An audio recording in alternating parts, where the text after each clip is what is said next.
What is up, everybody? Happy Saturday to you. Confession. I did at least 3 videos that I just did not post in the last week just because I had a lot going on. There's been this bug waving through my household. It got to me finally, so I've just been spewing my guts out. I finally feel better. I finally feel like some relief. My stomach is still like yucky. I don't want to eat anything right now, but I feel my body is healing itself from all of the madness that has been bouncing around between my kids. I swear, as soon as the kids start school, that's when all the germs just come in the house and it just circulates and circulates until our immune system builds up. And we're in Michigan, so Michigan, we are kind of coming down from our warm weather. And so obviously the body takes time to adjust. And so while it's adjusting, all these germs are out there. And so boom, this is where we're at. And this is every year. And this has been like this like all my life. It's just a Michigan thing, I really do believe. But off that, how crazy is this world? How crazy is this world, y'all? It's like I keep my prayers up. I am on the side of people living their lives and being able to live their lives in peace without interference from other nations, without interference from their governments, without interference from other people. I think just those basic parameters of respect and what makes sense for humanity, is always going to be a difficult decision when you have people who are running on ideas about themselves, about other people, that are just not helpful. And so, I don't really care to do a lot of commentating on what's happening in Israel and Palestine because, again, this has been going on for over 70 years. Everybody has their perceptions about why this war has been so ongoing. And this conversation obviously has people riddled with a lot of emotions. And a lot of times these people feel compelled to superimpose their emotions on other people, force them to take stances that really, it just isn't in their best interest to take a stance on. And, I think that we live in a society where, it's just kind of demonic to me how people superimpose their beliefs on other people. And I am a follower of Christ, but I don't force people to believe in Jesus. You know what I mean? I'm not running around saying, hey, you're going to go to hell if you believe in Jesus. Those are like, if you hear Christians say that, they don't have the word in them. They don't understand what that Christian personality is really supposed to be like, where we are so neutral, right? That, we understand that, we have to respect the laws of the land. And, if the laws of the land say that, hey, you can't murder somebody, you can't rob or steal, from anybody else, we honor those things. If you have to pay taxes, even though I think the tax system in the U.S. is just straight robbery of its citizens in so many ways. But off that, it's just these basic fundamental rules of just existence. And I think that people really have a hard time respecting. And I think that's why we always have these conflicts. And I think it's also rooted in supremacy, right? And supremacy has many faces. A lot of times we want to, they want to confine supremacy to, white people, but it's not just, supremacy is not colorblind. It's not, just like racism, it's not, it doesn't discriminate. Anybody can be racist just like anybody can be a supremacist. And I hear supremacist rhetoric coming from people of all colors, from all kinds of arguments on all sides.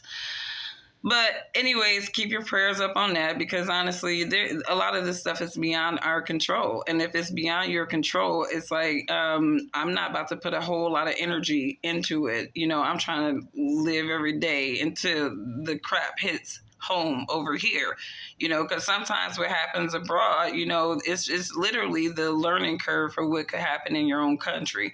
So I can't put too much weight on it though, because again, my opinion does not change the scenario for people in Palestine and in Gaza. It doesn't change the situation for people in Israel. The citizens, I care about the citizens. It doesn't change the situation for the citizens, the civilians, the people who don't make the decisions that their governments make. So that's all I got to say about that. Moving on, if you are in the hip hop culture, and if you like my content, I talk about everything. So don't expect to just see political stuff. It's whatever is on my mind in my little thought corner. Okay.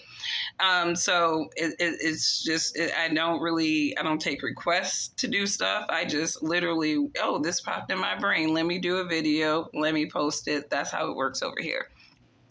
So Cardi B, obviously she is on her fall from grace.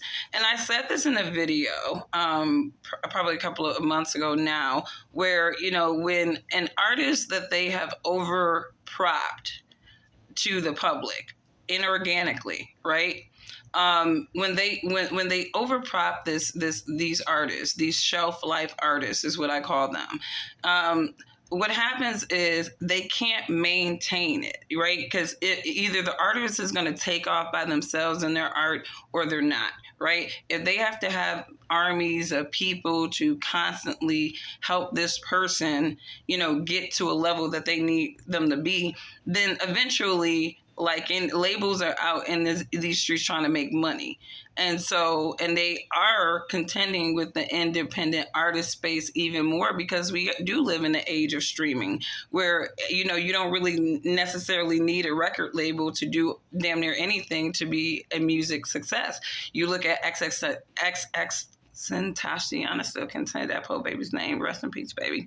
But you're looking at a lot of these artists who were able to make money from their art, just like MC Hammer. None of this is new.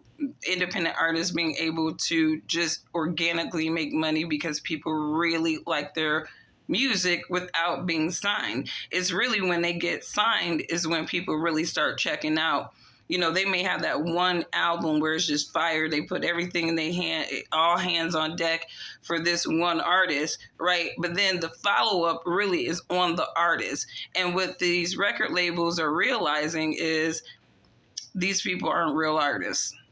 These are people these are wannabes, right? And what we're doing is grabbing a bunch of wannabes, right? Not organic artists. And we are trying to make them a sensation, an icon, right? And they've been failing miserably. Between the music industry, entertainment space, all this stuff, it's just been a miserable failure for quite some time.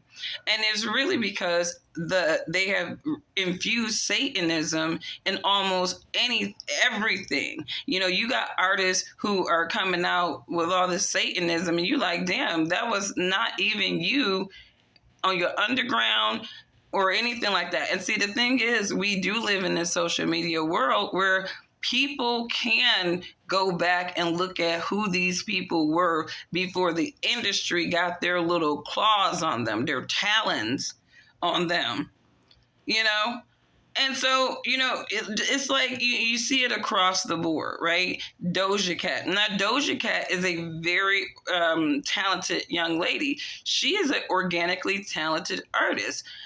But the minute that Doja Cat started bowing to the industry and doing all this outside of the box satanic stuff, she literally started seeing her fall for grace. And I think the thing is, I think this is what Doja wants. I mean, because it's like these people want to get back to themselves, and I think that, you hear it from artists across the board. It's like the industry sucks the souls out of them, and they have to put on this, act this pretense that they're happier than what they are. Some of them have to pretend like they're wealthier than what they really are. And I'm pretty sure all of that stuff over time really eats people up. So we're at Cardi B now. She's talking about offing herself because of industry pressure. She even said that you suggested to one of her fans that she should, her and her mother should die as well.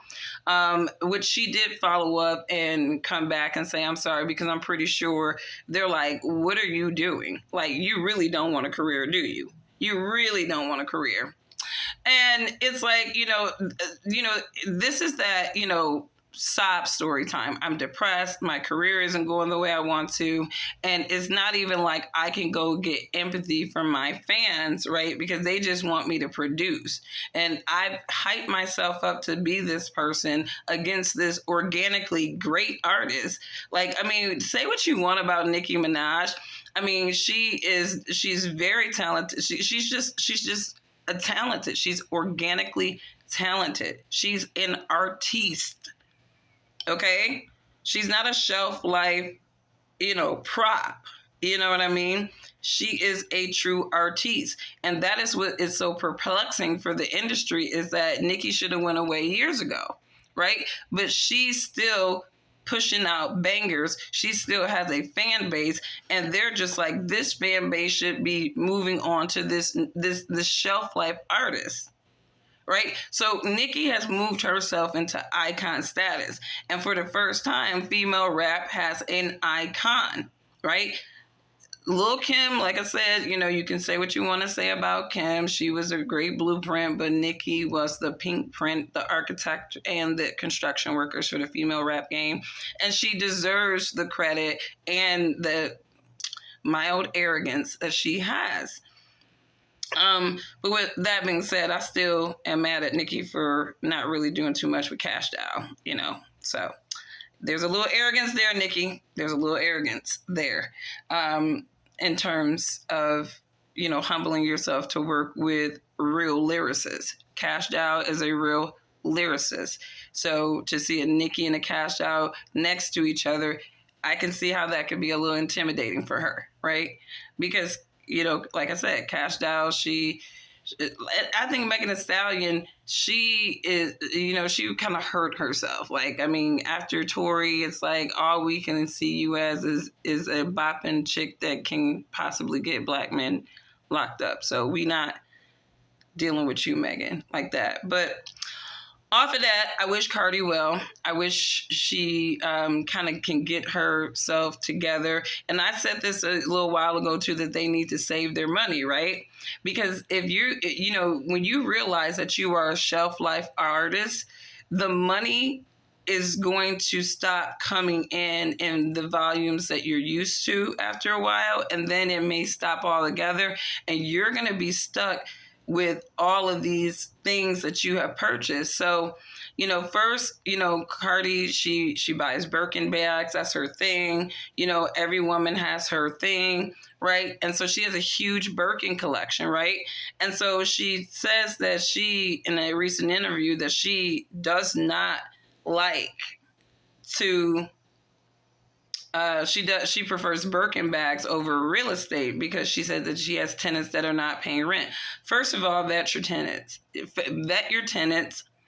Don't be hooking people up, right? And you can avoid that problem. But telling people that Birkin bags are a better alternative investment than real estate is just not practical, because Birkin has a higher sort of risk of market perceptions swinging on it, right?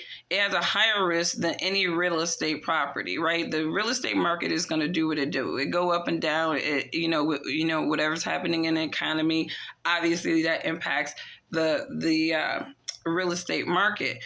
But it also impacts Birkins, because if the economy is down, then people are not going to be buying them like they would normally buy them, or they're going to be making more of an executive decision if they should buy that versus something that they actually need, right? But that's just to say that if you're a Cardi B your Birkin collection is going to be very expensive just because you are Cardi B.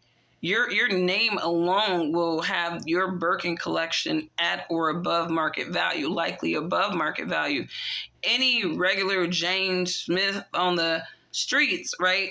Her investment in Birkins is not going to make sense at all. So, when, it's cool to hear how some of these celebrities make their investments, but it's also very wise not to take investment advice with from celebrities at all. And I'm going to do a separate video. It's going to be shorter than this one.